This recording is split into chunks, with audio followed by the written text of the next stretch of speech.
Assalamualaikum warahmatullahi wabarakatuh. Halo sahabat Sejuta Kisah. Bagaimana dengan aktivitas Anda hari ini? Mudah-mudahan bisa berjalan sesuai dengan apa yang sudah Anda rencanakan. Jumpa kembali bersama kami, channel yang setiap hari selalu menyuguhkan cerita-cerita misteri menarik. Dan untuk kesempatan kali ini kami sudah menyiapkan sebuah kisah misteri yang berjudul Pencuri Singkong Bakar. Tak seperti biasanya hari itu, pagi-pagi sekali Mas Tony dan Mas Yudi nampak sudah standby di pos kamling. Masing-masing dari mereka menyandang ransel besar di punggungnya. Ya, hari itu mereka berencana untuk camping di Bukit Asem. "Kamu bawa apa aja sih, Yud? Sampai penuh gitu ranselmu?" tanya Mas Tony. "Gak banyak kok, cuma 10 bungkus mie instan, beras 2 liter, biskuit 5 bungkus. Lalu, kau mau camping apa mau ngungsi sih? Banyak banget bawa makanan. Kita kan cuma semalam nginep di puncak," gerutu Mas Tony. "Harus dong bro, di puncak bukit kan gak ada warung. Kalau nanti malam-malam tiba-tiba lapar, kan jadi repot jadinya," kilah Mas Yudi. "Alah, emang dasarnya kamu gembul, makanan mulu yang dipikirin." "Hahaha, kayak kamu gak aja. Jadi gimana nih? Jadi kita kesana jalan kaki?" Mas Yudi mengalihkan pembicaraan. "Jadi dong. Hari ini kita jadi petualang sejati bro. Jalan kaki sambil menikmati pemandangan alam gitu," jawab Mas Tony. "Yaudah kalau begitu, ayo berangkat. Mumpung masih pagi dan belum panas." Keduanya pun lantas berjalan pelan-pelan meninggalkan desa Kedung Jati dengan langkah penuh semangat.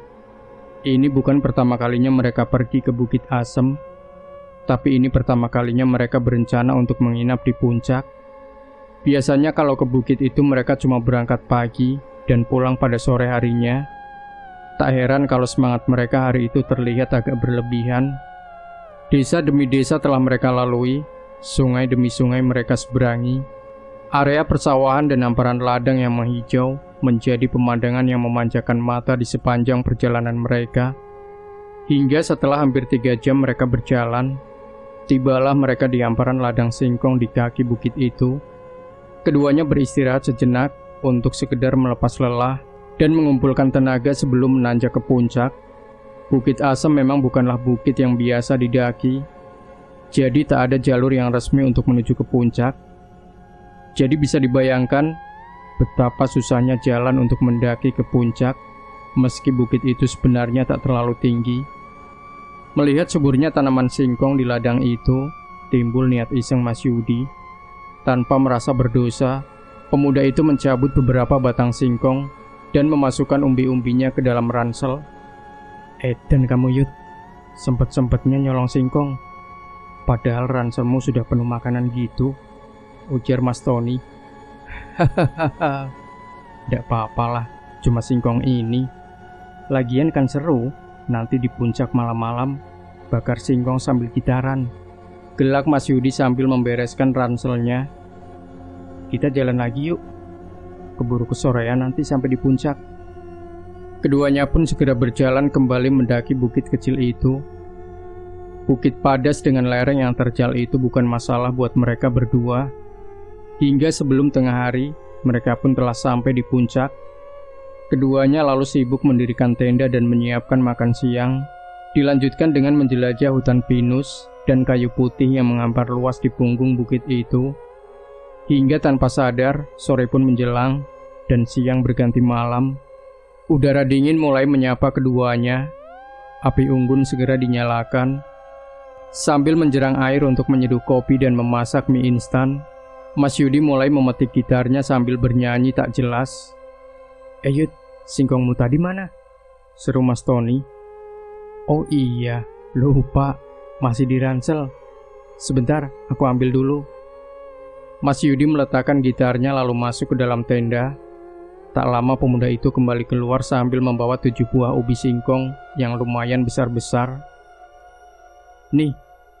Mas Yudi melemparkan singkong-singkong itu ke samping Mas Tony yang sedang sibuk menambahkan kayu bakar ke dalam api unggun. "Banyak amat Yud." Mas Tony memilih-milih singkong itu. Jangan dibakar semua dong, sisain buat nanti malam juga, ujar Mas Yudi sambil kembali memetik gitarnya. Sementara Mas Tony memasukkan dua buah umbi singkong ke dalam api unggun. Kopinya mana, Yud? Kata Mas Tony lagi sambil mengangkat ceret dari atas tungku. Ya ampun, lupa juga aku. Masih di ransel juga. Kembali Mas Yudi meletakkan gitarnya dan masuk ke dalam tenda. Sekalian sama cangkirnya, Yud. Ntar lupa lagi, teriak Mas Tony dari luar tenda. Beres, ujar Mas Yudi yang telah kembali keluar dari dalam tenda sambil menenteng dua buah cangkir dan kopi sasetan. Nih, kamu seduh sekalian. Aku mau kencing dulu. Mas Tony meletakkan teko yang dipegangnya, lalu bangkit dan berjalan ke belakang tenda. Hati-hati kalau kencing, Ton. Lihat kiri kanan dulu.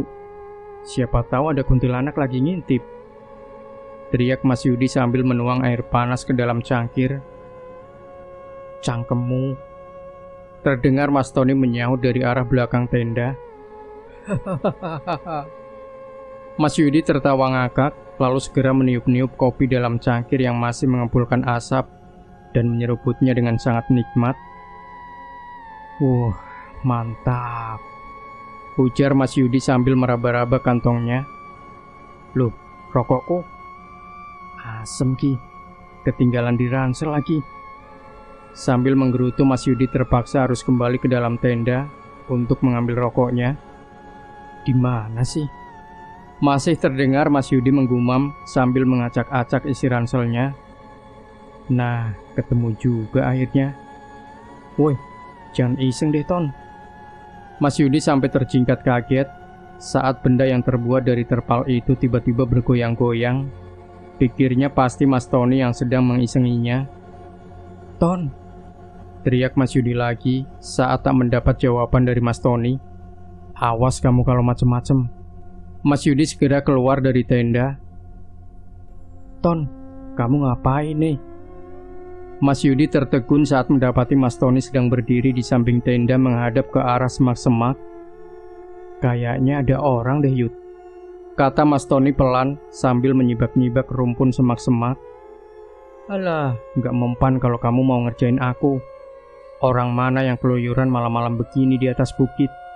Kreatif dikit kalau mau ngerjain aku. Mas Yudi mendekat ke arah api unggun, bermaksud untuk melihat singkong yang barusan mereka bakar. Loh, mana singkongnya, Ton? Tanya Mas Yudi heran saat tak mendapati umbi singkong di antara nyala api unggun itu. Itulah, tadi aku lihat kayak ada orang lagi jongkok sambil mengacak-acak api unggun itu, Yud. Saat aku kembali dari belakang tenda, orang itu lari ke arah semak-semak situ. Makanya aku kejar tadi, kata Mas Tony sambil mendekat ke arah Mas Yudi. Masa sih, Ton? Orang dari mana coba yang malam-malam keluyuran di tempat seperti ini? Dan ngapain juga pakai acara nyolong singkong bakar segala? Tanya Mas Yudi heran. Ya nggak tahu juga, orang kelaparan kali, ujar Mas Tony sambil kembali memasukkan umbi singkong yang masih tersisa. Aneh, gumam Mas Yudi sambil menyalakan rokoknya. Apa jangan-jangan ada orang tersesat ya? Beneran yang kamu lihat itu orang, Ton? Gak begitu jelas, Yud. Orang aku cuma sekilas melihatnya lari ke semak-semak situ. Aku kejar, udah hilang gitu aja. Mas Tony ikut duduk di samping Mas Yudi. Jangan-jangan... Mas Yudi tak melanjutkan ucapannya. Jangan-jangan apa, Yud? Jangan mikir yang macem-macem deh. Ah, enggak kok, ujar Mas Yudi. Aku cuma penasaran aja. Masa sih ada orang di puncak bukit malam-malam begini pakai acara nyolong singkong bakar lagi? Gimana kalau kita jebak saja, Ton?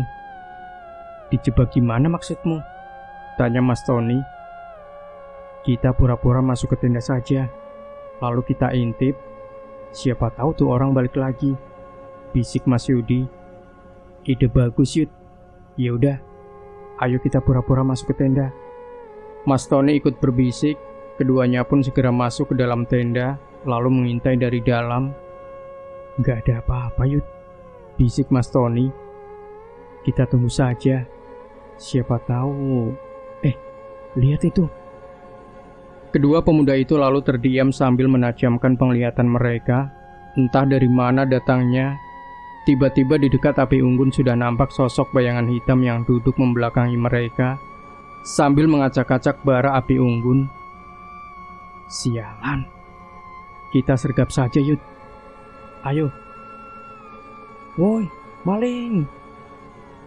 Serempak keduanya berteriak sambil melompat keluar dari dalam tenda. Sosok bayangan hitam itu menoleh sambil tetap mengunyah singkong bakar yang dipegangnya. "Yud, itu..." Langkah kedua pemuda itu berhenti begitu menyadari bahwa sosok yang berada di depan mereka itu ternyata bukanlah manusia. Entah makhluk sejenis apa, wujudnya memang seperti manusia, memiliki 2 tangan dan kaki. Tapi wajah makhluk itu lebih mirip wajah alien daripada wajah manusia. Dengan dahi yang sangat lebar dan menonjol, lalu 2 mata bulat dan besar, mulut kecil dengan gigi geligi yang runcing-runcing, serta hidung yang pesek dan lebar. Tak kalah aneh dengan wajahnya, kedua kaki dan tangan makhluk itu juga sangat berbeda dengan kaki dan tangan manusia. Lengan kurus kecil, namun memiliki jari jemari yang panjang dan lebar. Hanya ada 3 jari dari setiap tangan, begitu juga dengan kakinya. "Yud, lihat ke sana." Mas Tony berbisik sambil menunjuk ke semak-semak di samping tenda. "Wedus." Mas Yudi mengumpat saat menyadari bahwa makhluk yang sama mulai bermunculan dari balik kegelapan. Jumlah mereka lumayan banyak, dan semua menatap tajam ke arah keduanya. "Yud, iya. Dalam hitungan ketiga, kabur." Seperti dikomando, kedua pemuda itu lari tunggang langgang menuruni lereng bukit, meninggalkan tenda, berikut semua barang-barang bawaan mereka. Beberapa kali keduanya jatuh bergulingan karena tak bisa memperhatikan jalan akibat gelapnya malam. Sesekali mereka masih sempat menengok ke belakang, memperhatikan makhluk aneh yang berjalan terseok-seok mengikuti mereka.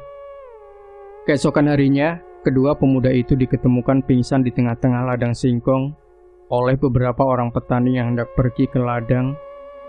Kondisi keduanya sangat mengenaskan. Tubuh mereka penuh luka lecet dan lebam, mungkin akibat terjatuh dan tergores bebatuan. Keduanya pun segera dibawa ke rumah salah seorang warga yang tinggal di kaki bukit, dan setelah itu diobati ala kadarnya dan diberi makan. Keduanya lalu menceritakan pengalaman yang mereka alami semalam. "Oh alah, pantesan saja sampean berdua bakar singkong toh di atas bukit," kata salah seorang warga begitu mendengar cerita dari Mas Tony dan Mas Yudi. "Memangnya nggak boleh ya, Pak?" tanya Mas Tony dan Mas Yudi hampir serempak. "Iya, itu pantangan di atas bukit ini, Mas. Tidak boleh bakar singkong di sana," ujar warga itu lagi. Mas Tony dan Mas Yudi hanya saling pandang. Hampir saja mereka celaka hanya gara-gara singkong bakar.